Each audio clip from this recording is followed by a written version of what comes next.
Mark 6:50. For they all saw him and were terrified, but immediately he spoke with them and said, "Take courage, it is I. Do not be afraid." This was a new day. Jesus had spent the earlier portion of the afternoon preaching to thousands. It was getting late and everyone was hungry. Without a restaurant or food cart in sight, the apostles were likely concerned about a mass of willing followers turning into a hangry mob. But Jesus wasn't worried. He created meals for more than 5,000 listeners from just a few scraps of bread and fish. A typical small loaf of bread that someone could eat in a sitting weighs about 4 ounces. He started with 5 loaves, or approximately 1.25 pounds of bread. Jesus produced more than 1/2 ton of bread for the crowd's evening meal. And this math is an underestimate. There were 12 baskets left over, and we don't know how many women and children he fed additionally that day. When night fell, Jesus secluded himself for prayer, and the apostles loaded onto a boat to row to a nearby town. The skies darkened, and beaten by wind and waves, the 12 were stranded in the middle of the sea.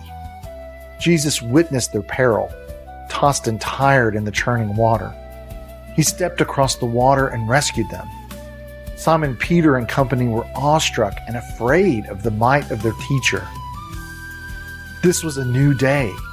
The apostles had witnessed a significant amplification of Jesus' power on recurrent display.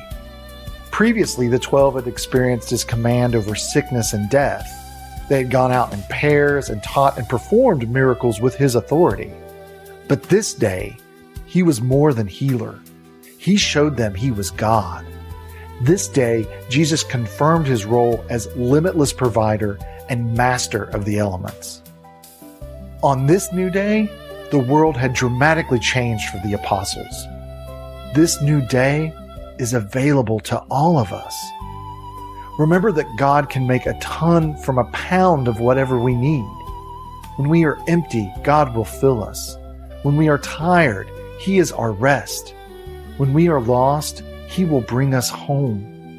When we are frightened of all that the world throws at us, trusting in the Lord's eternal, boundless, and tending love can soothe all our stings and strife. Ephesians 6:10. Be strong in the Lord and in the strength of His might.